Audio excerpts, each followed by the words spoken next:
Welcome to the Sub Hub podcast. I'm Emkay Sullivan. And I'm Dani Moreno. And today we are joined by the Jennifer Lichter, a powerhouse in the trail running world, currently representing the North Face, based in Missoula, Montana. Jenn is one of the top 50K runners globally, and as we dive into her sports background, we learn about the highs and lows of her college career at the University of Toledo. We then shift her trail running journey, discussing how she got into the sport, some of her favorite races, and also touch upon her DNF at OCC in 2023. And all of this comes ahead of her second appearance at the Trans Gran Canaria Marathon, where she also will be competing in the VK. This was Jenn's first time on the pod, and we had a great time chatting with her, so hopefully it definitely won't be the last.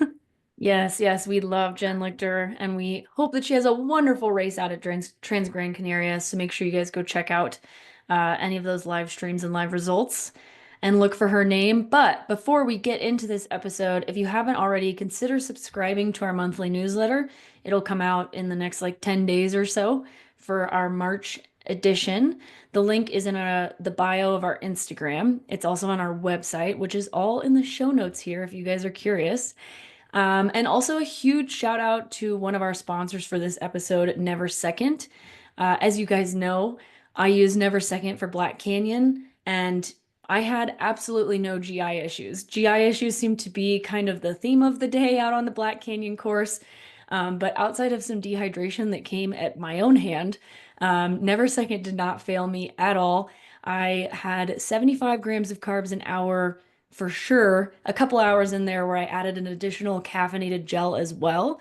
And I was chugging right along, having a great time, other than, just be a little hot, but everybody was hot. So make sure you guys go check out Never Second and use our code SUBHUB25 at checkout to get 25% off of your Never Second products. Now to the episode. Good. Hey, Jenn, welcome to the Sub Hub pod. We're so happy to have you. Happy to be here. Yeah. How's your winter going so far? I feel like I just got on Strava before this and saw that you did a 24-mile long run on the treadmill. This morning, yes. Yes. I feel like winter training is going really well. We had very nice weather up until literally January, and then everything just started coming down hard here. So I feel like for the most part, it's pretty runnable. Like we have snow, we have ice, and the past 3 days have been straight up ice rink. So hence why the treadmill this morning. Also, I was dying yesterday. I don't know. I got hit by some sort of sickness for 24 hours. And so I texted my coach and I was like, I feel like death. I don't know if I can go out and run 24 miles right now. Walking my dog, I'm like, can I be done? So, but no, it's going really well. I've been very consistent. So up until yesterday, no hiccups in training. So that's always really good.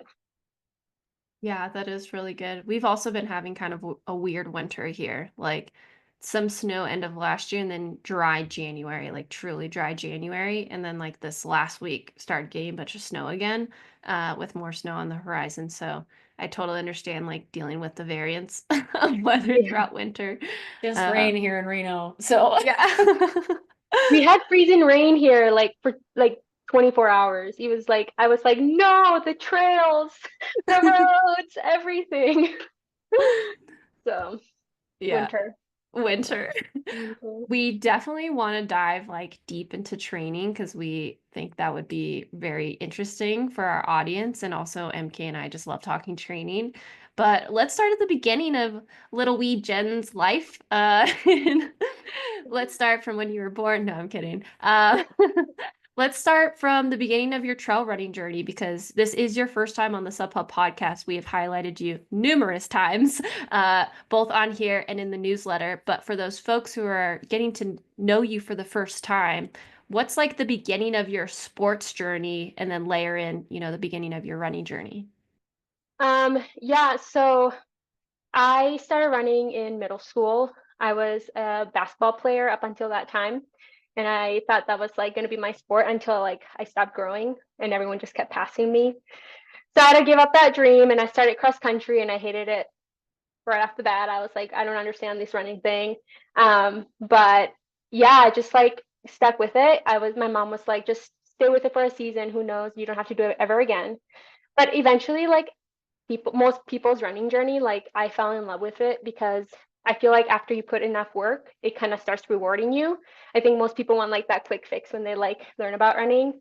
And I'm like, well, some people like, yeah, you might like if I'm like off the bat, but I feel like the majority of people are like, this is like uncomfortable and this is really hard. Um, so I ended up like continuing to run all through high school, and went to run at the University of Toledo in Ohio. And I basically did the 5K, 10K there. And I was a walk on for the first year because I was the slowest coming in. And then ended up being the fastest freshman after that year. And so I earned a full scholarship after that. And I feel like that kind of kicked in like my passion of like curiosity of like, oh, I can be good at this if like with the right training, with the right group. And so I feel like most college journeys tend to be like very roller coastery. And I feel like mine was kind of like that, to the point where like by my senior year, I was like, okay, like I'm pretty burnt out. Um, and post graduation, I did not run for like a whole year, and I ended up moving to Montana, and started hiking guiding in Glacier National Park. And that's kind of where like my spark for trail running began. And I met my partner, Nick, who at the time was doing like 100Ks. He was doing like the Beaverhead 100K in Idaho and did like one in Virginia. And so I remember when he told me that, I was like, wait, people run 100Ks? Like what? Here I'm thinking like a 10K was like the longest thing ever. And like the marathon is like you reach the top. And so like learning about this whole world of trail running, I was like, wow. And so basically our dates were like trail running. So we started trail running, and I was pretty much living out of my tent as a guide. And so I lived about a mile from Glacier National Park. And so that became my background and like my playground. And so after work or before work or like even on my days off, that's where you would find me, just like trail running the routes that I normally hiked, or like routes that I was like, oh, I wonder where that goes to. And so that kind of kickstarted like this trail running. And I did trail run like all through high school. So like one of the things I think for me was like I was severely undertrained all through high school, because it was really just like fun for me and very social. And the way that our coach in high school, Mr. Wahami, great person, kept that fun in like kids and like kept them engaged and interested. And it's like kids love running through like the woods and the dirt. Who doesn't? And so like that's the way he like sparked joy in us. And we barely ran on roads all through high school. And so I felt like that was like foreshadowing like my future, where I was like, oh, like I'm burnt out post college. Like, how do I find joy in running again? And he was literally just like stepping foot on the trails. And yeah, so I signed up for the rut in 2021 because in 2020 it was canceled. And so my partner's registration went to the next year. And I was supposed to sign up for the 28K because I was like, literally the longest I've ever ran or raced was like a 10K, 12K, whatever. And because I did one trail race through college, I did this random race in Steamboat, Colorado, just for training, like in like one summer right before my senior year of college. And I ended up like winning that race. And people were like, oh my God, like, who are you? Blah, blah, blah. You know, the Colorado scene there. I'm like, I don't know. I'm from Wisconsin. I just came to do this. Like, people were talking about like preparing for Pikes Peak. I had no idea what they were talking about. Now I'm just like, I get it. So anyways, so fast forward, sign up for the rut. I had to work that morning, so I told Nick, my partner, hey, can you register me for this? So I gave him all the details to register me for the 28K. And he slept through it. And so when I like on my work break, I like go and check and see if I'm registered, and like I'm not registered, and all the 28K spots were like sold out. And so like there were like a few spots in the 50K, and so I just like panicked registered. And so I like basically registered myself for the 50K, and then a day later I was like, I don't even know how to train for this. I don't even know anything. And so That's where I found my coach, Cameron Ulmer. He's based out of Boise, Idaho. And I met him through a mutual friend who basically moved from Boise into Kalispell, or like the Flathead Valley, which is where I was living at the time. And we started running together, and he was like, hey, if you ever want like to run fast again, or like be serious about your training, like I'm sure he would like to train you. And I was like, oh, I don't know about that. Like I've been having really fun just doing my own thing. But I guess I did just sign up for this 50K, so maybe some structure would be good. And so I reached out to him and we started working together. And he got me in shape for that 50K. And I remember like we were driving to Big Sky. And I was like looking through YouTube videos about like what this course was all about and stuff like that. And I remember turning to Nick and I was like, I want to win. And he was like, he'd done that race before. I think he'd done that race before, or maybe he just knew like how hard it was. And he just kind of looked at me. He's like, okay, and I was like, I don't think you understand. Like deep in my soul, like that little fucking monster's coming out. Pardon my French. It's coming out and like it's ready to play. And so I remember like on the start line, nobody knew me. Everyone was like paying attention to like the top women's that they knew were coming back or whatever. And I was just like, I don't know what I'm doing, but all I know is that I like competing. And so the gun goes off and I like go off, and like right from the get-go, I'm like right behind the pack boys. And Nick looks back and he like sees me and he like whistles and he's like, hey girl. And I was like, hey. And I was like, I think maybe I might be going too fast, but I feel good. So I'm just going to keep with it. And then, yeah, fast forward, I ended up winning that race. I think I was like 30 seconds away from the record at that point. But yeah, nobody knew who I was. And I think it was like Esther was there that year. And she messaged me after the race and she's like, hey, like, I would like to have a chat with you about joining our team. This is the North Face manager, Esther. This is the North Face manager, Esther. Yeah. And so she messaged me on Instagram, and she doesn't know this, but like, if you go on her Instagram, she doesn't really have anything saying like North Face manager, like nothing. It's just like her Esther. And so I see that and I'm like, spam, I'm like, and she doesn't know this, right? But I'm just like, I don't know, like this just doesn't sound real. And so I like kind of like put it aside, don't think about it. I'm just really glad I like was able to like finish and win this thing and feel good doing it. And then she sent me another message like a day or two later, and it was like a full paragraph. She's like, basically like, here's my number. Actually, like, I'm serious. And so I was like, oh, okay. And I was still guiding. So we set up a date to call. And yeah, so then we ended up having a chat. And I was like, I remember like getting off the phone. I'm like, oh, like she wasn't kidding. Like she wants me on her team. And then part of me was like, that's kind of weird, right? Like I only just raced one race. Like it's not like I have this whole season. It was like I raced at the end of like the beginning of September, and that was it. That was like my first trail race. And so to this day, I'm still like, I can't believe she just like took a shot on me and like must have seen something. But yeah, that's kind of how it started. So I ended up signing for that year, and then re-signing at the end of 2022 for this 3-year tobacco. But yeah, that's pretty much my running journey as far as like how it started and like how I ended up in trail running. I love that. I have so many questions. Okay. Well, first off, something that I have to say, I don't know if you know my background, but it's like scary similar.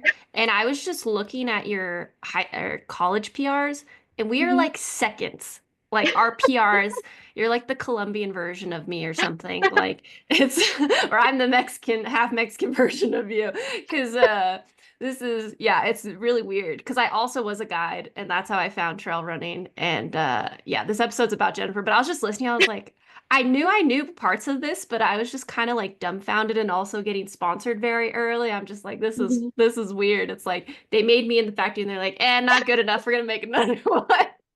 Oh man. I don't believe that, but yeah.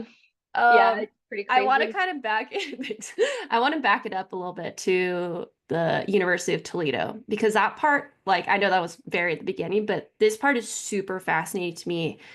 Did you get recruited in high school to run for colleges and you chose University of Toledo? Yeah, so my high school running, like I told you, was like I wasn't really serious until like basically my senior year, because for me it was like I was going through like a lot of like I went through like an eating disorder period basically. So like my freshman year, I was like gone for like all of it. And then basically from like my freshman year all the way to my senior year, it was like me trying to recover. And by my senior year, I was like, okay, like I'm healthy and I want to like try to see what I can do with this. And so I like cross trained a lot because I was getting injured, which kind of makes sense because of my health. Like it makes sense.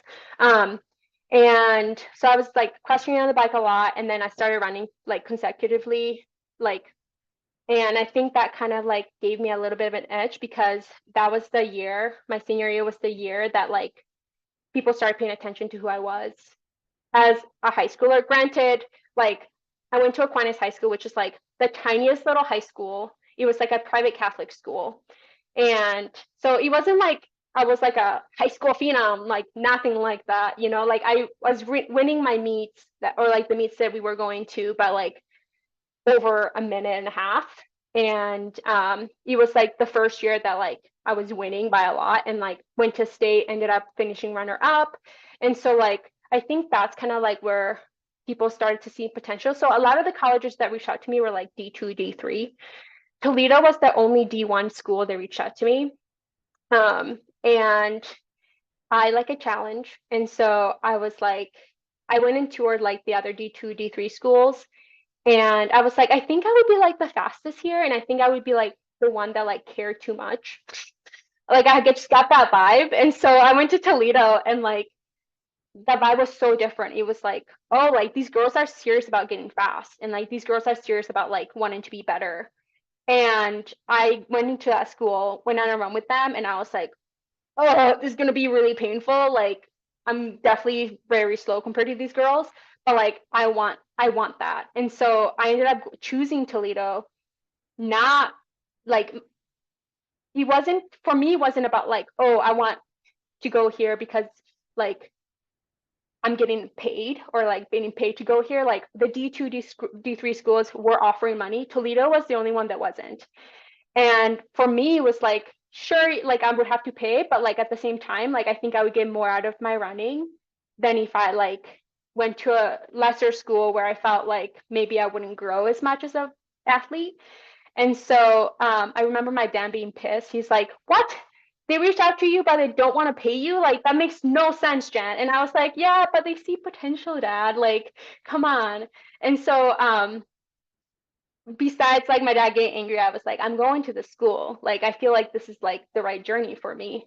And so I ended up going there, and yeah, it was a walk on, and like I knew it like from the first day, like being around these girls, I was like, oh, like these girls are way faster than me. Like they went into like Toledo with like 18, 18:30s, you know, sub 18, like minute 5Ks for cross country, which is like pretty fast. Like mine was like 19:13. Like that was like my 5K PR for cross country. And so like I was like, okay, so like these most of these girls are like way faster, but I was ready to like I don't know, I guess I was ready to like be pushed and like try to see what I can do as a runner with this girl, with the help of these girls. And so yeah, I think I was just severely undertrained because literally that first year I went from like this to like this. I just kept getting better and better. And like I think even both my coaches were like really shocked by my progression. And yeah, I ended up being like the fastest freshman. And I almost made it to the East Regional National in the Nationals in the 10K. I was like one spot away. I can still imagine that girl in the red jersey in like the last 100 meters of that 10K at the East prelims. But yeah, I was like the only freshman that finished in that pre-national meet. And so I had a lot going for me, like leaving my freshman year, and like I just gained a lot of confidence, a lot of fitness. But as sadly most of college stories goes, eating disorders come back, body image stuff comes back. And so I just kind of, I honestly like, I don't blame my coaches. Like I blame myself for like being in my way of my potential in college. So like, I feel like most of my PRs were from my freshman year because I felt like I was still like this, like, like ignorance is bliss girl, just come from high school, like just really excited about getting fast. And so, yeah, I didn't really PR until my senior year. And by then I was kind of getting myself together a little bit more. Like my period was gone for like basically all my college career, which is really bad, very bad. Don't recommend it to anyone. And so I think honestly, like when I think back on like my college career, even my high school career, and I think back on like my career now, like I think what I'm seeing as far as like I like to this day, I'm still like, I just don't understand how like trail running like comes so easy to me. Like it's just like, and I think it's all those years of hard work and then me finally not being in my own way.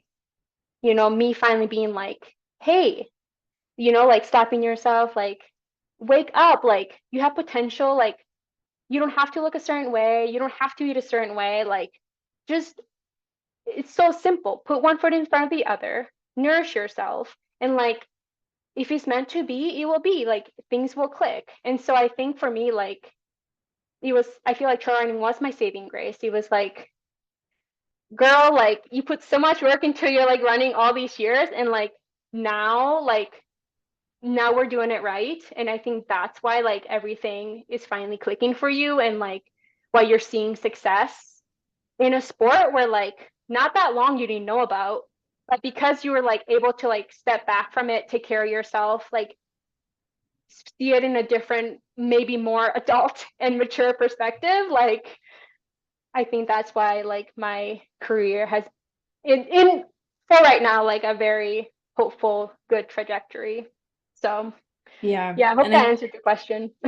I think that trail running is like such a good space for that as well because it's you have to let go of like numbers and stuff. Like it's not like you're running on the track or on the marathon where you're doing the same workout like every few months and comparing yourself to like the last version of you. It's like, we have some workouts that we repeat, but so much of it is just about like effort, the way that you're feeling, like just being out in the mountains, that it's like a totally different headspace that you have to be in to be successful, in a sport like this. I agree. Yeah. I mean the whole like slave to the watch is like such a big thing for sure. Um, but yeah, you can't compare on trail. It's like literally impossible. Yeah. It's freeing for sure. Yeah. Even year to year, like on courses, you're like, well, last year when I ran it, it was shitty weather, but this year it was like perfect, or whatever. So, Hey y'all, it's MK. If you've seen me out on the trail or at a race this season, you've probably seen me rocking the Pit Viper Admirers. These heart-shaped glasses have been my go-to for a look good, feel good attitude on race day and just in training. Not only do they make me look way cooler than I am, but they come at an affordable price and they come in a style for any personality or mood you might be having. Pit Vipers are the sunglasses sunglasses would wear if sunglasses could wear sunglasses. If you want to run in style, go to the link in our show notes for 15% off your next Pit Viper purchase. See you out on Party Mountain. kind of going back to trails for a second, I'm curious because you haven't been in the sport very long. You started in 2021 at the Rut. We're in 2025 now. Jen's crushing it. So far, what have been like your best and worst experiences in this space? Maybe it's a race, maybe it's a training camp, who knows? Honestly, like my first DNF was like probably like my worst and like my lowest. MK, you were there. I took the Um, tram down with you. We were both crying. God, First-hand it was experience. it was so cold. I also do know Yeah. that was just before you guys, so you made it further than I did. Yeah, Oh yeah. God, yeah. Which is funny because like when I OCC 2023, Yeah, like it's been was a my minute first. now. God, no, it's just crazy. Yeah, it was my first DNF and like my first really big, like, or big, maybe not my first big. I had just done Worlds in June, but like bigger race as well. And so like for me, like I remember in June when I ran Worlds, like did really well. And I just remember like thinking to myself, like, oh my gosh, I'm like actually afraid for a bad day, because I feel like up until Worlds, like all 2022, I like won indoor play. Besides Spigo, because I took a wrong turn, like, and who knows, maybe I wouldn't have won either way, but like I won and like podiumed like every race until like Worlds. And even Worlds was like a really good spot, You like still got fourth place. Right. So I'm Yeah. like, man, like I entered this like trail scene and I'm like hot on my heels, right? I'm like winning races, like running really fast times, like, and do my first international race was Worlds. And I like finished fourth, and I'm like racing girls that I had no idea who they were. And looking back now, I'm like, oh, like they're really good. Like now that I'm starting to get to international scene, I'm like, oh, those girls are really good. But at the time I was just like, I just came back from injury. I'm just here to have a good time. Like, so there was no pressure. And I remember like having that feeling like I'm like afraid to like have a bad race now, because it's been so good. And like, what would happen? Like, how would I react? And like, I didn't want to think about it, but it was in the back of my mind. And I'm just like, I just don't know what that would feel like. And like, I don't know if I want that. Like, would it ruin my confidence? And so I was gonna do Spigo that year before OCC, but shortly after Worlds, I was dealing with like some hip pain for months, and basically ended up like getting it together right before OCC. And my training, like, it was still good. It wasn't like it was like a bad like hiccup of an injury, but it was like enough where I was like, oh, I think I can be okay. Like, I just know myself, like I think I'll be okay. And so I went abroad, and I was just like ready to throw down. And I did that podcast with like single track, like the preview, and I was like, dude, I'm ready to throw down, like go America, we can podium, like and I just remember like I saw you at the conference before, or like at that 7 p.m. before the race thing, and I was just like, you were saying that Dani, your stomach was off, and I was like, dude, mine too, like, but for me, I remember like calling my coach and being like, I'm super nervous. Like, I think I'm super nervous, because I'm like, I thought of it as nervous poops. Like, I was like, I'm just really nervous. Like, OCC and UTMB week have been such a huge, like, I don't know, like, it's like, yeah, the Olympics of trail running, or the equivalent of them.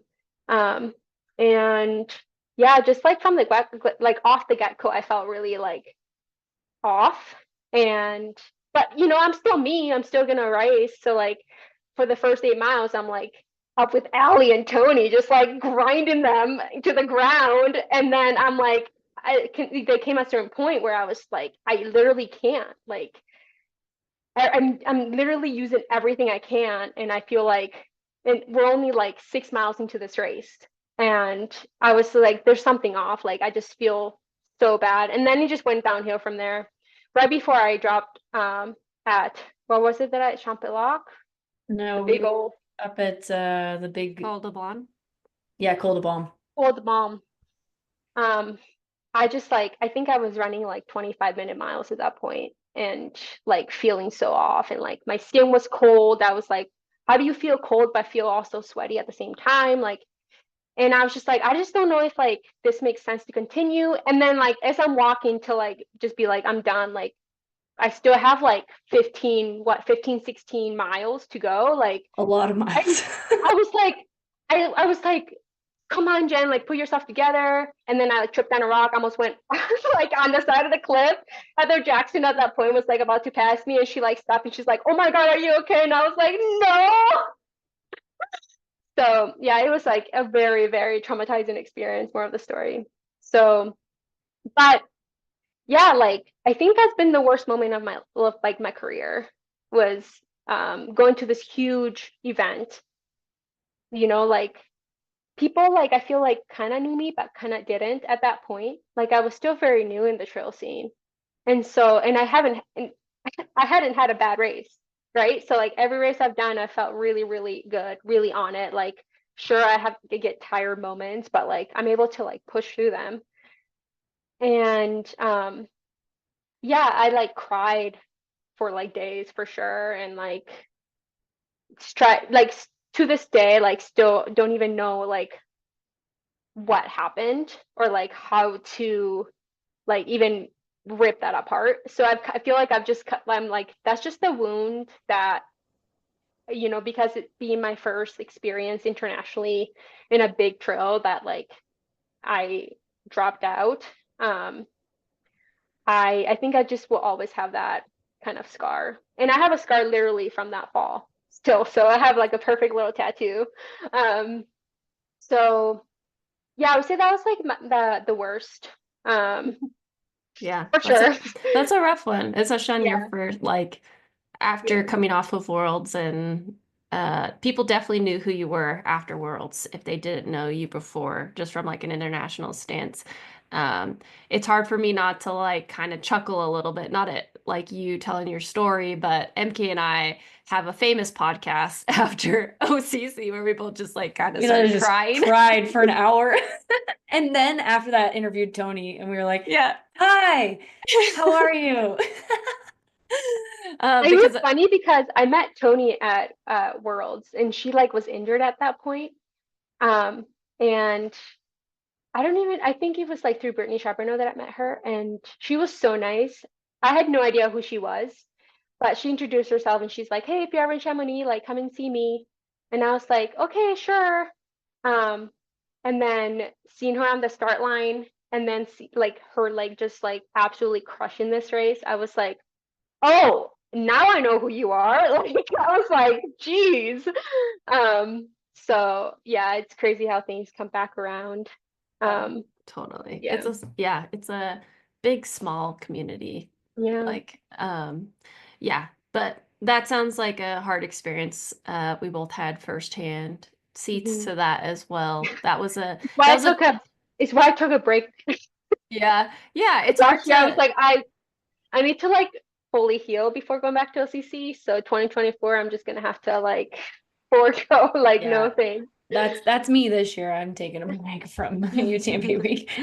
it'll always be there Oh, going yeah. forward for sure.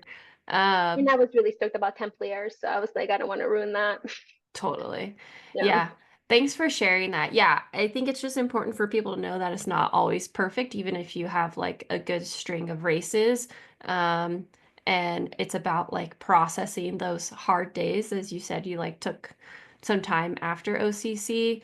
Um, and yeah, that week is always weird. Like some years a bunch of people get sick. This year I felt like not so many people got sick. So it just like depends. Something weird is always going to happen when you have that many people from around the world coming into one space. Um, so yeah. But what were you gonna say, MK? I was gonna say, and that many people that know each other too, because we're all like, oh my gosh, we're all in the same Oh, place. totally, totally. Yeah. But Best switching gears. experience. Yeah, let's switch to best experience. Yeah, what was your best experience, I guess, so far on the trail? Race. You've had a lot of good ones. It's hard to pick. Oh, my best experience. Mm, man, I don't know. Like every race that I felt genuinely good has been a best experience. Um, because I mean, who doesn't like winning and who doesn't like feeling good while winning? Um, but best experience, trying to think.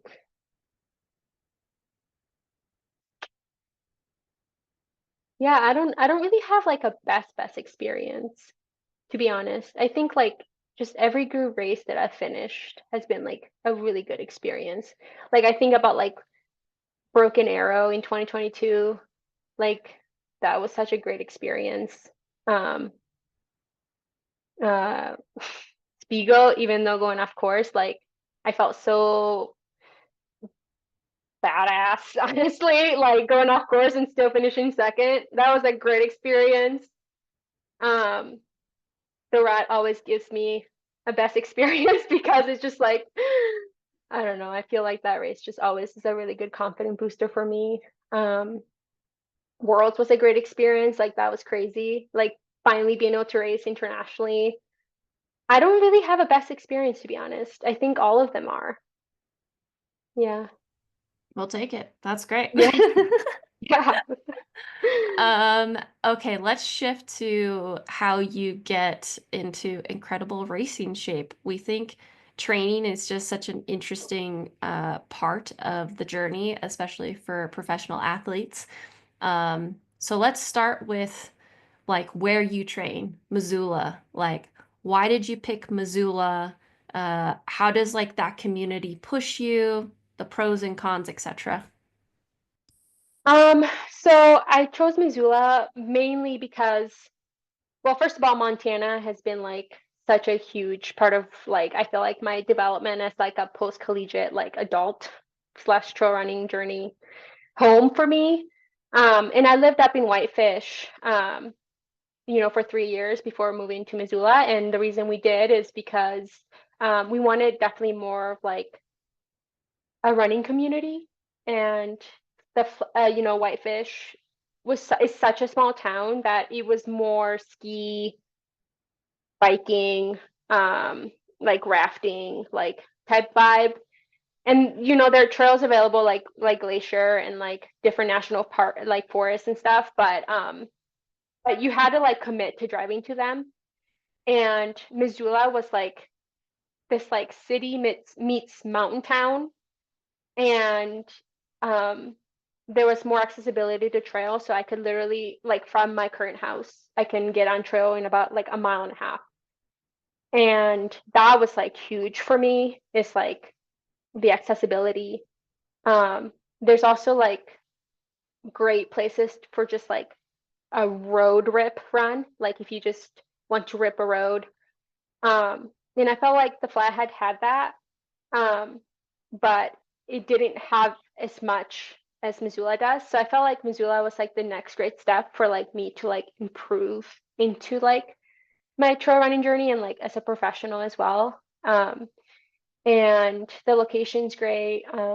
We have some professional trail runners here that lived here before I moved. So we had like Adam Peterman, Aaron Clark, Jeff Montevero, Chris Brown, though he's not sponsored anymore, Mike Foote, like Seth Swanson.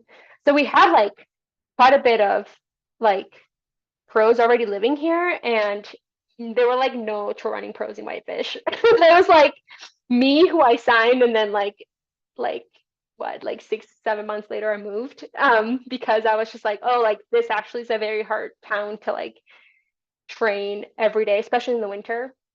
And that was huge. It's like it's way colder up in Whitefish than it is here in Missoula, and so like there tends to be a lot more snowstorms, like way harder conditions to train in the winter, unless you're like a hamster that loves the treadmill, which to me I try to avoid as much as possible. Like I think I've been on the treadmill a total of like 3 or 4 times this winter.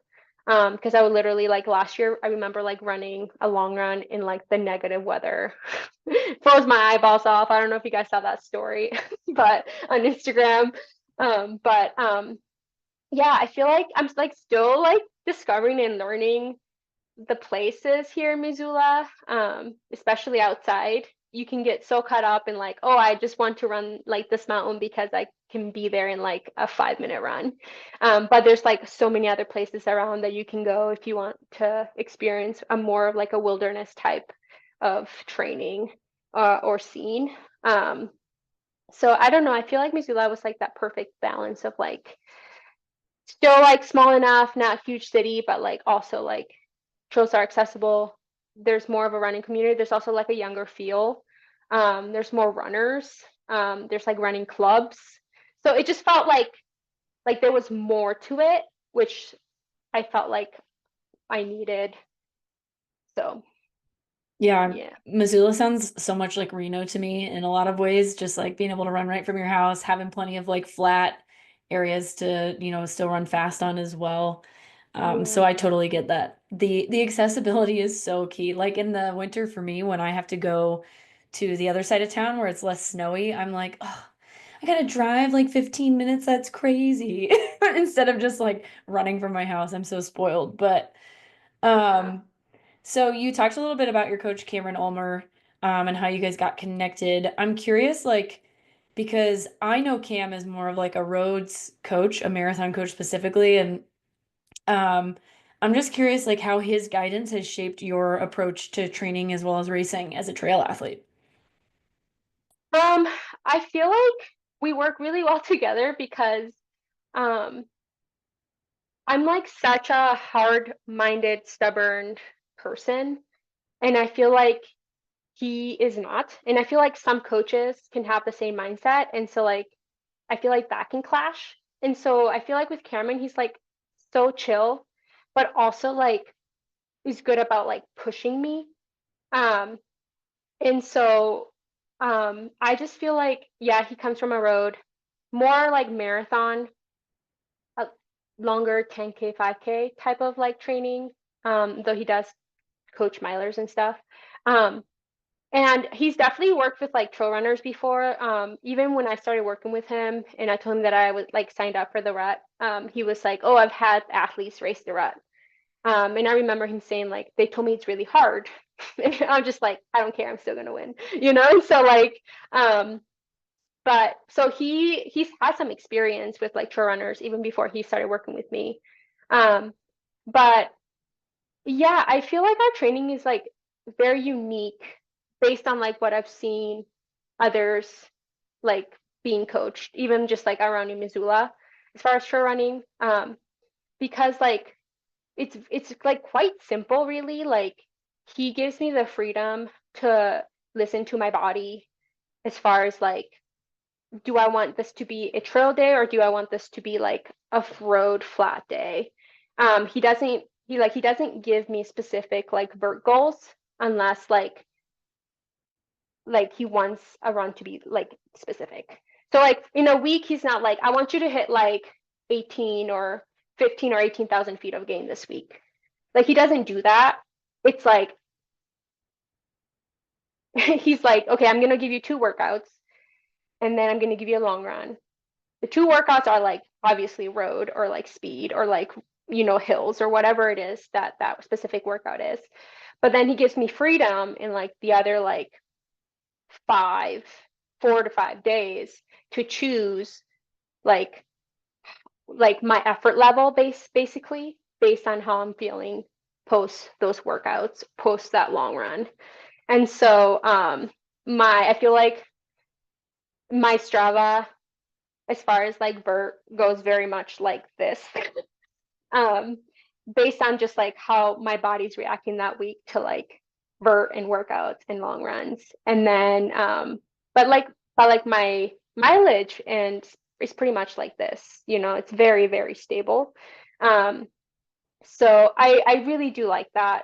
I think I've had friends who are like, oh, today I have like a 3 hour run and I have to hit like 5K vert. And to me, I'm like, I just can't do that. Like, that just sounds way too specific. And like, I would have to think really hard on where to go. And I love the freedom of like, oh, today I have like a 24-mile long run. I'm gonna go to Sentinel and then I'm just gonna mess around in there. And whatever I get at the end, that's what I get. And it's all based on how I'm feeling. Some weeks I'm like, oh, I feel like I can do this climb like 2 or 3 times. Other days I'm like, every climb feels like a death crawl. I'm not gonna climb that much today. So I do like that freedom of like listen to your body, but like also like on these like 2 or 3 days, because sometimes we do 3 workouts a week, very rarely, but sometimes we do. Like these 2 or 3 days, like we're focusing, and this is like what he wants me to do. But then I feel like the other days, he just lets me have fun with it, which is like really big key for someone who's like dealt with burnt out and like dealt with like very restrictive type of regimented running. And so I don't know, it works for me. So That's what's most important, is that it works for you. yeah. That gets you out the door and, it's Mhm. sustainable.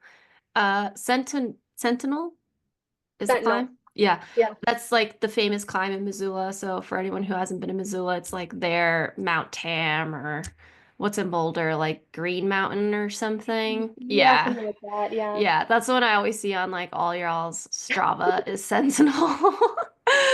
Yep. Or that's like our Dragon's Back too. I would say it's like our Yeah, yeah, main yeah. It's training basically spot. like that. Yep, yep. How many miles and how many vert if you go like the most used way on that? Um, I would say when I start running on Sentinel from the bottom to the top, it's like 2 or 3 miles Yeah. and like 22,000 feet of vert. If you Yeah. take like just like the normal, you can make it where you can go around and Yeah. make it like the climb a little longer, less steep.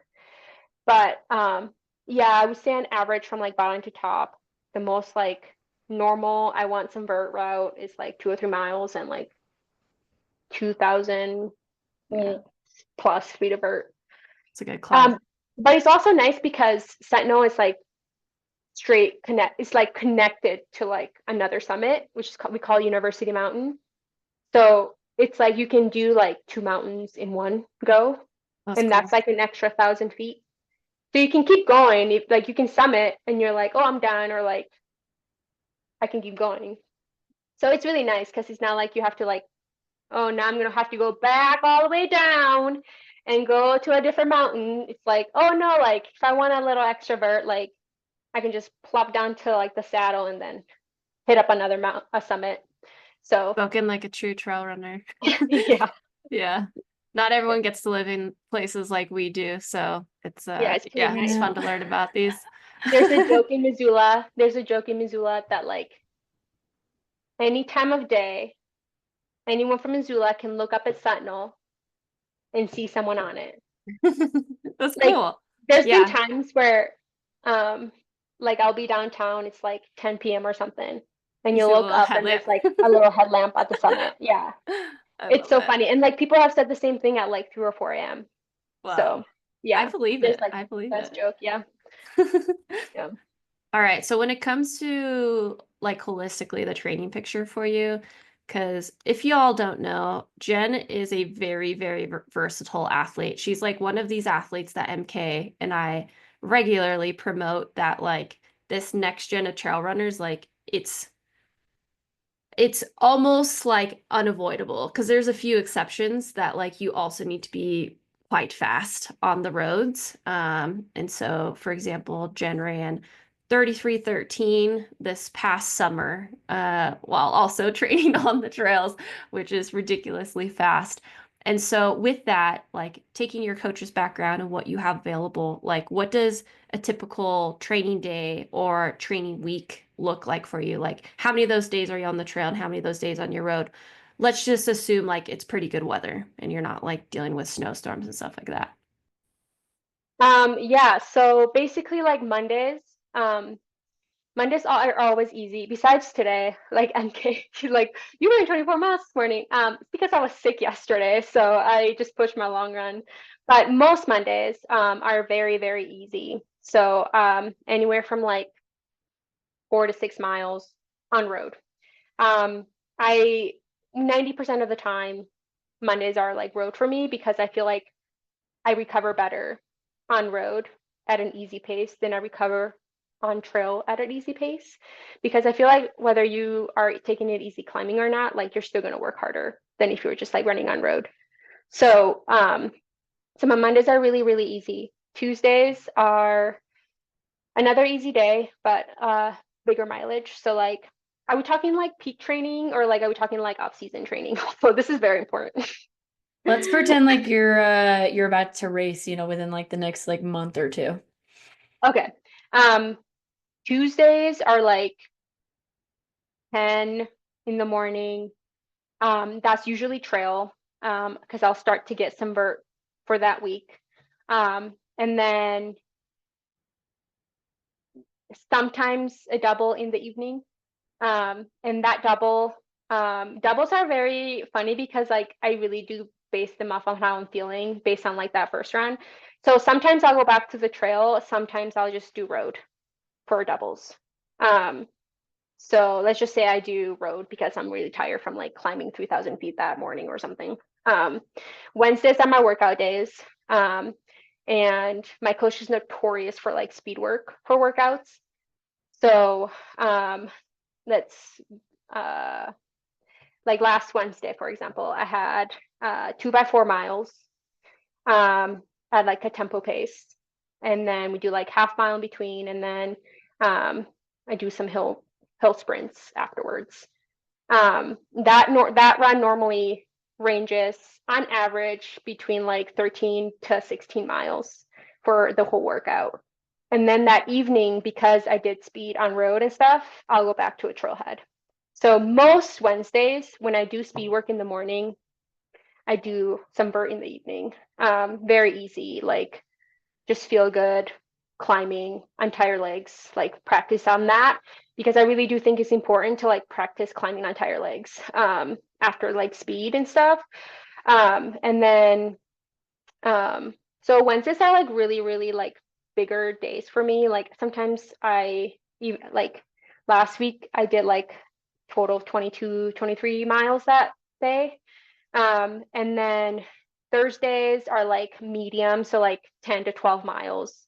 And I normally go on trail most Thursdays because I'm like, oh, I just did like speed work and then an evening double, but like I want to like get more vert. Because right now at this point I'm like, oh, I did like a vert day Tuesday, I should do a vert day Thursday. So this is how my mind works, and this is why the flexibility of like Cameron's training works for me, because like to me that's really fun. And then Fridays are normally like my easy like morning, evening runs, and they're all both easy. Sometimes I'll meet friends and do a trail run in the morning, and then like I love taking Uno on my doubles. That's like his jam. And he hates road running, so most of the time when I take Uno, it's like trail. He's such a spoiled dog. And then Saturdays are another workout day. So I work out Wednesdays and I work out Saturdays. And I feel like Saturdays tend to be like more speed oriented. I feel like Wednesdays are like threshold tempos, like long sustained efforts, versus like Saturdays are like I'm on the track doing like 400 repeats, 800 repeats, K repeats. So like more turnover, faster stuff. Or like hill sprints. Like this past Saturday, I had like 20 by like a minute hill sprints. And so like it's very short, very fast. Like I was like, on my last like hill sprint, I almost like passed out. I was like, you know, and I'm just like, I think I did it right. Who knows? So it's like speed, speed, speed, speed Saturday. And then Sundays, like my long runs. And yeah, like long runs for me, like 90% of the time are on trail, because I like to know, like if I'm racing a marathon, it's like, why wouldn't I do a 22-mile like trail run if I'm gonna do like something like, and I try to do my long runs in a way that mimic the race that's coming up. So like with TGC, like I'm at most of my long runs I've been trying to get like 5K vert, because that's what TGC is. And so like I use my long runs as like race simulations kind of, because I feel like that's like good way to like practice nutrition, like practice pacing, practice like all the important race things like hydration, potty breaks. Not that I do much potty breaks, but so stuff like that.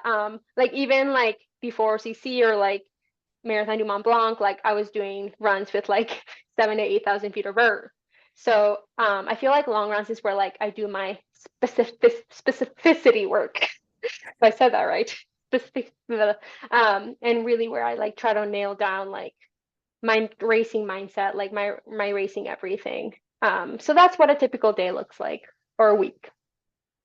The last time that Rick gave me 1 minute hill reps, like sprints, I was like, oh my gosh, 1 minute? Like this is gonna be like nothing. And I remember getting like halfway through and being like, I'm having a heart attack out here. Like I'm not gonna survive this workout. Because none of us like go out to this workout and we're like 1 minute, like I'm just gonna chill. It's like we're going all out for that 1 minute. Yeah. Well, and I like try to do this thing where like, you know how like when you start a workout, like most of the time, like I don't know, maybe this is my problem, but I go too fast on like that first rep. And because I'm like, oh, I'm like starting, I feel really good. And so like what I do with like hill sprints is like I'll run that and then I'll mark it. And for every rep, I have to get to that or beyond that. But if I pass I pass it, then the next rep I have to do that rep in the same place or like pass it. So for So you me, better it's not like put yourself in a hole too early. exactly. I also do So that. I do that same yeah, and exact thing. I think it's like very like good like because I feel like with hill work in like general, it's so hard to be like, am I going hard enough? Yeah. Like it Yeah. is really hard because like It sucks no matter what. it's gonna like suck, but it's like, man, but I want this to be like the work that this workout's meant to have. Yeah. So for me, it's like, okay, I'm thinking of like a minute on the track, so that's like what 300, 400 meter. So I'm like thinking like, how would that feel, right? And so then I try to like Not good. transfer that feeling, yeah, Yeah, onto if the you're Yeah. like if you're doing the same hill, it's kind of helpful. And then like Yeah. MK mentioned earlier in the podcast, it's like if you do that hill every like 2 or 3 months or like 8 weeks, then you kind of get an idea. So for everyone out there who's struggling with hill workouts, just know we all struggle with them. And then Yes. like it's not like I don't know, like your gap pace, right? It's not perfect, but sometimes it's helpful if I'm on the same hill. It's not like your watch tells you your gap pace. It just tells you the pace that there is. So I Yeah. like that. Yeah. So for folks out there, like mark the line. That is such a great tip to try and Yeah. like get It the is. most out of your hill workout. If you're Yeah. on the same hill, obviously it doesn't work if you're just like on a Use a long run. mailbox because I do a lot of like my hill sprints like in my neighborhood, and so Oh I yeah. have like a mailbox that I know I'm Mailbox. Yeah. supposed to go to. A house, a car. Yeah. Just like Yeah. some sort of marker to help with Yeah. that. Well, thanks Yeah. for sharing your week. That was Yeah, that's insightful. yes, from one of the best in the world. There you go, folks. Like that's it. That's your training plan right there.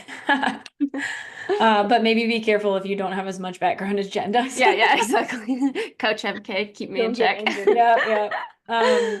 Okay, so thank you for sharing a bit about your training. I want to move a little bit to this year, 2025. Whoa. So last year you won TGC Trans Gran Canaria Marathon. What made you come back? Because I mean, I believe that by the time this episode comes out, that's going to be your next race. So let's talk about TGC.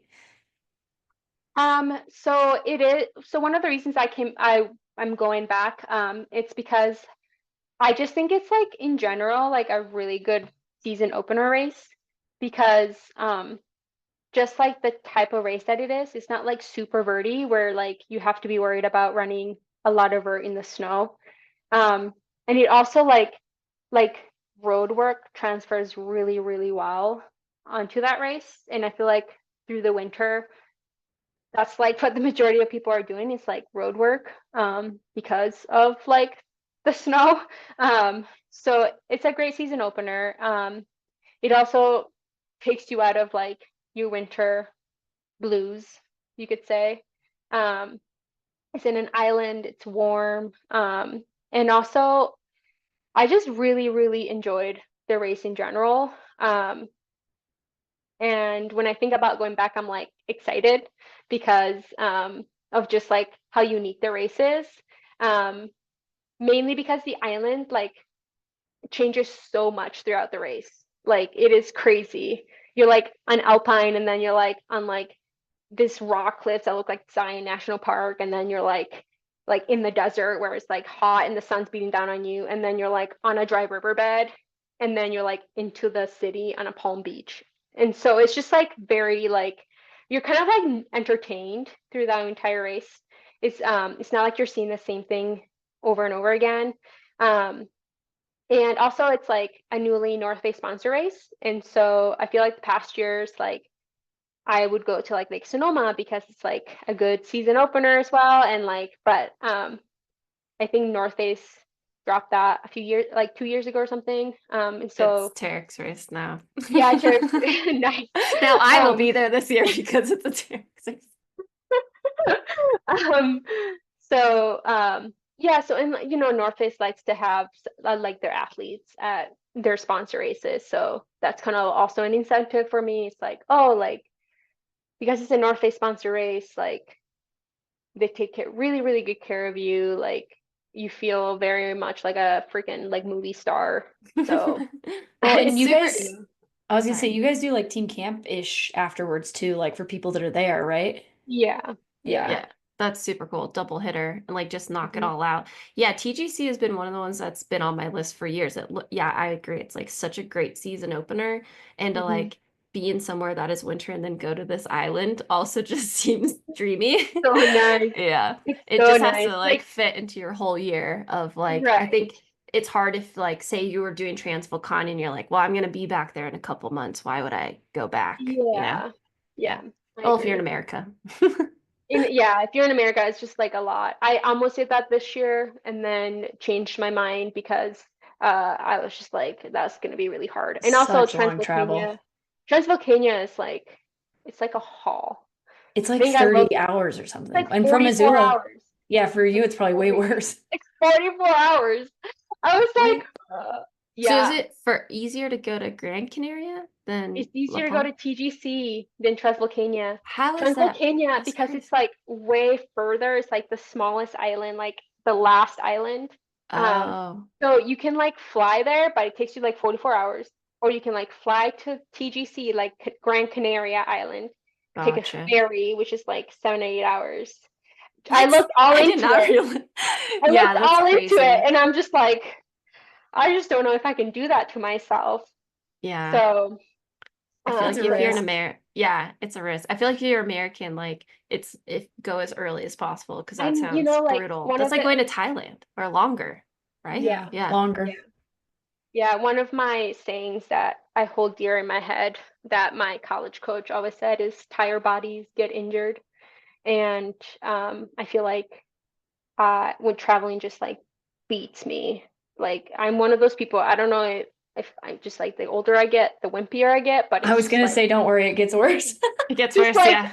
like flying internationally like just really gets like I'm always like coach like I'm either going to run like for like 20 minutes or like not running at all when I get there. And Yeah. most of the time when I get there, I just take a walk and then go to sleep. Yeah. Danny and It I just just really talked beats about me. this I was like, I feel like on we our just talked last about Trail that. Tales. Yeah. Yeah. I used to Oh be yeah. able to like, be in the back economy and like pass out with my neck like this all mangled and I'd wake up be like, let's go party, let's go to dinner. And now I'm like, I need to sleep for 5 days before I but yeah, Jen, I could have used that quote like mid-July, so but thank you for the wisdom now. Everybody's get injured. Yeah, Yeah. yeah. I could have used that a little bit ago, but it's okay, life, life. Um, let's transition. So obviously that's your kickoff for the year. And what are you doing the rest of the year, Jen? Like the people want to know. You're one of the best 50K runners in the world. Like what's on your schedule? What are the goals? But are you looking to go against and try and kick? That was a weird phrase, but yeah, I'm trying to say. Who do you want to compete against? Where are you gonna be at? Um, well, so the next race after TGC on my schedule now is Canyons 50K. Oh yeah. And speaking of Yeah. kicking, I went to kick Dani. Just kidding. Folks, if you didn't know, Yeah. Dani said, "Hey Jen, I think I'm gonna race Canyons. Actually, no, I'm going to race Canyons. We're gonna go 350. You should sign up." And I was like, "Yeah, girl, I'm going to sign up." And then I sign up, and she's like, "Oh, sorry, I'm actually might not race it." In my defense, I do think I left a little bit of wiggle room. Fair But yeah, I was like, enough. Jen, like, let's push each other. Let's try and break 350. Let's go. Well, Jen's gonna be there breaking 350, and I'll be So watching. yeah, Canyons 50K. Whether Dani is there or not, I We'll am find looking out. forward to competing the other girls as well. Yeah, Um, yeah, I think we have a good lineup this year. With yeah, like it's stellar. Bailey, Tabor, Kim, Kimmy. Hannah, yeah, Sorry, I'm thinking of Kimmy, my sister, Hannah, all Kimmy, good. Kim, and all good. So it's pretty good. It's a pretty good lineup. And then I will, after that, we'll be going to Broken Arrow and doing the 46K as the world qualifier. Is that to get a I, spot? that is to get a spot, correct. Many people don't know this, and I don't know how I'm gonna go about this, but like ideally, I would love to race the long trail at Worlds. However, because the qualifier is 100K, and I've never done 100K, I think it's a little too early to do a debut 100K because it might ruin the rest of my season because it's like a new stimulus, a new stressor for my body. So I'm planning to like send in a resume for the long trail and try to qualify for the short trail in case the resume doesn't work. And if it doesn't work, then I'll still give the short trail everything I've got. So, but ideally, like the 80K would be like the best, mainly because in 2022, Broken Arrow was the 80K qualifier for the long trail. So, Whoa, I totally forgot about that. That's yeah, crazy. in 2022, like when I raced it, that was like the Worlds in Thailand. I was like set up for debuting my 80K, which I feel like 80K is like a lot softer to debut early on than like 100K personally. Yeah, definitely. Yeah, so I would have loved to debut 100K, but like my coach was literally like, I just feel like you can wait for that distance. Like I just feel like you don't need to push it right now. So I was like, yeah, you're right. So I'm doing Broken Arrow, hoping to get a spot. I think it's the top two. I think so. I think it's We top should two. know. We should know Yeah, this. I think it's top literally- two. I think it's the top two. I mean, in This is 2022, Brittany and I made it, so I think it was Yeah. just two. Um, This is my so official petition, and I feel like Jen would hop onto this, probably Dani too. We need more 80K/50 mile races in the US. I agree. 100K is I so far. 100% agree. I mean, like, yeah, 12 miles is a huge difference on trail. And I feel like going from like 30 to 50, like, that just feels a little softer than like going from like 30 to 62. Yes. I agree. So I was gonna yeah, say, like, the world's course this year is an 80K, and you do have Mhm. Le Temple and JFK on right. your resume as Yeah. well. And I feel like that distance, I'm like almost figured it out, like I'm like, God. But like, and I feel like the past two races is like the last little bit where I like fall apart. Which I think is like it's like pacing and nutrition. Like It's I also feel like experience in these longer distance. yeah, Like, like it's I so just important. yeah. JFK, I like where like I just like didn't like we look back at my nutrition and I was like, I don't know how I even ran the whole thing with like the nutrition that I was doing. You Like, also are like pretty by yourself, and like oh when yeah, you're I by was in no yourself man's on the land. road for that long, like Yeah. mentally, you're just actually burning energy as well. And then Templiers was definitely pacing, but like I'm learning these things and I feel like it's so crucial to learn through experience. 100%. So, and I feel like despite like my errors, I've done pretty well in that distance regardless. So, I would just love another chance. So, So we got Transgran Canaria, Canyons, Broken Arrow, and then anything at UTMB week, or really focusing on Worlds? yeah, so right now I am registered for OCC. And I'm mainly because I have a stone, so like why not register, right? Yeah. Have a damn stone. Gotta use your stones. I picked them up. And also like I do want to go back to that race, and if I do OCC, I will probably also do Worlds. I feel like it's so hard to plan a season where like it is a question mark. Yeah. Like Worlds, it is a question mark. You don't know. Like you could qualify and then you could like get injured or something. And so like Totally. so yeah, I feel like right now CC is like kind of set in Kind of. stone. Okay. And then Worlds. However, I've been thinking that if I end up doing the long trail at Worlds, I probably won't do OCC, and then I would instead do Speed Goat. So Just like a month earlier. Yeah, so I have registered for Speed Goat as like I feel like I'll know everything by like Broken Arrow. Same. Yeah. So I Yeah. feel like that whole like fall, like Yeah. back of the season thing is like kind of set, but like still loosely being put together based on like what happens early on. Um, I feel like that's so the way to go, especially yeah. like I don't know. I don't know if I'd call myself wise, but as the years go on, you live and you learn. And I do think like the second half of the year all needs to be in pencil. Like you Yeah, I've just just don't like know how stopped the planning it almost. yeah, and just taking it one Yeah. by one because I'm also signed up for Speedgo. But a part of me is like, wow, if Broken Arrow just feels really good, I'm still Mhm. leaving space for OCC in my heart. If I'm just like, Yeah. F the distance. I'm just going to do it again. Yeah. So I feel like my CCC is also in pencil and stuff like that. So I think that's Yeah. a really good way to go about it. And that's a 6 schedule, Jen. Like, Yeah. no matter what, like, you're going to be facing some good comp wherever you go. Broken Arrow is going to be lit. Wild. Gonna be lit. Gonna be wild. We've already read the names a couple times, but let's just run it back for the folks out the Yeah, podcast because you picked this I up. have no I actually have no idea who's racing Oh, Broken well, Arrow. I'll enlighten you just for like hype. It's Danny's racing Broken Arrow. Now I I know. roasted, yes.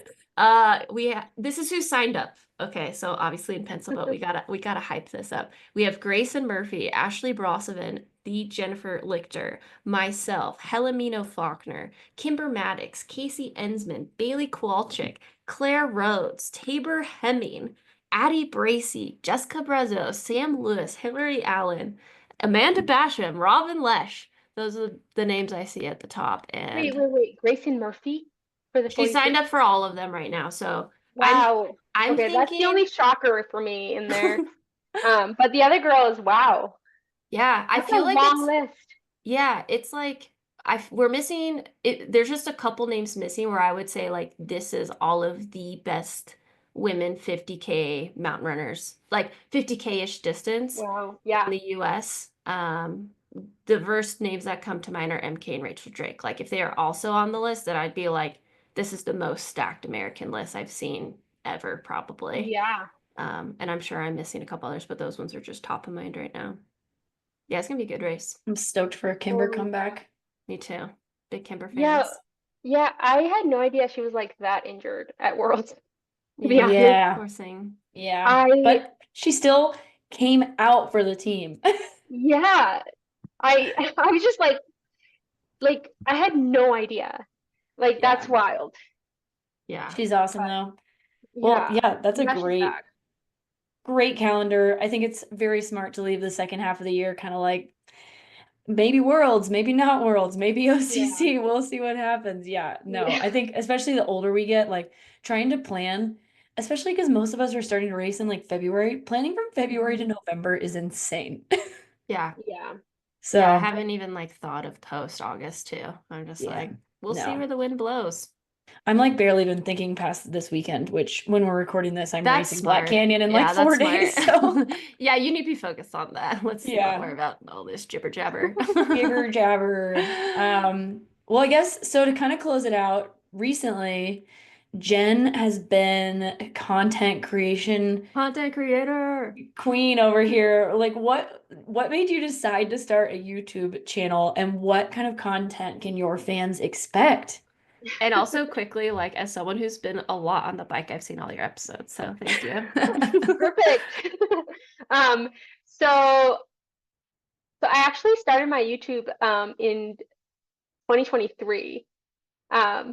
Yeah, I've been really, really bad at it, but I was like, at last, 2025, you're going to be the year where I just start something and stick to it. So so yeah, so I started in 2023 after my injury because I wanted it to be like this like motivator slash like journey like in back into like the trail running scene, back to health, back to training. Um and I think I posted like two episodes. And then I dropped it because I was dealing with that like hip thing. So I was like, well, it's dumb So I'm like going in hot, and then I get like injured, and I was like, well, now I don't want to post because I'm like sad. Um, but no, I feel like this year I was just like, like I'm like so committed to like being a pro and like in this lifestyle. And I feel like the more I was on YouTube, the more I'm like, actually, there's really like there's a lot of content for like track and marathon and triathlon, but there's actually not that much as far as like trail running from like individuals. And so for me, it was like this could be like a way to like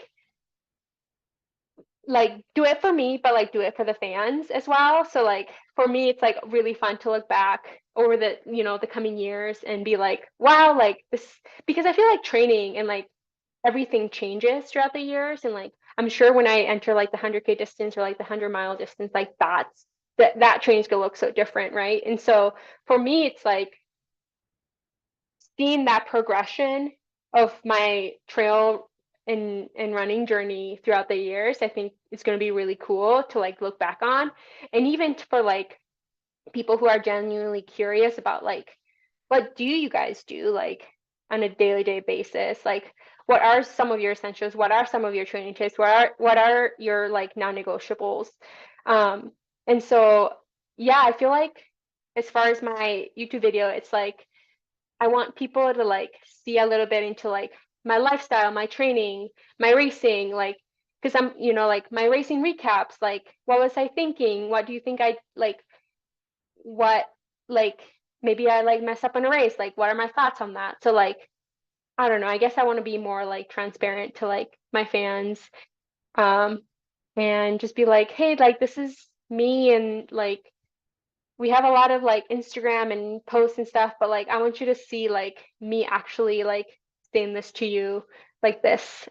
So yeah, what can you expect from it? Literally just me and my shenanigans and like I posted at one of me baking biscuits, which is like people are like, Biscuits with Jen, Jenn. It's a that's classic. like not trail running. Like, but I'm like, yeah, but like it's me. Like this is like another part of me that keeps like me insane, like I feel like the whole like running is like your image and like everything, whatever. It's like, yes, but like I also have like other things that I love doing just as much as I love running. One of them is baking, like more recently I've gotten very much into that. And so I don't know, I guess I want people to see like my whole personality, like my whole like likes and wants and stuff like that.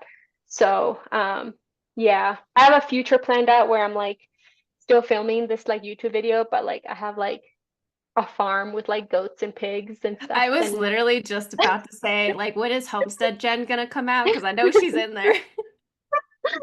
and I think that's like Farm really Jen. fun. It's like I don't know, like I feel like not everyone's trail like life and journey and training is similar. So it's cool to like see that diversity in people, and how they keep themselves like, I don't know, in check or like motivated every day.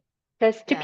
to some people it's different, like I don't know. To me, it's like, oh, if I'm gonna go train and then when I get back, I get to eat this biscuits. For other people, it's like, when I go and train and come back, I get to go do my nails. Like it's so different per person. So, yeah. So you'll get to see a lot of that. But Well, I'm trying to be better at it. So right now we're trying to do like weekly, once a week, every Monday, drop something. that's a So lot of content. Like a lot of content. I Yeah. am someone who has been extremely spoiled. My husband is like a video person. He's done so many videos for me.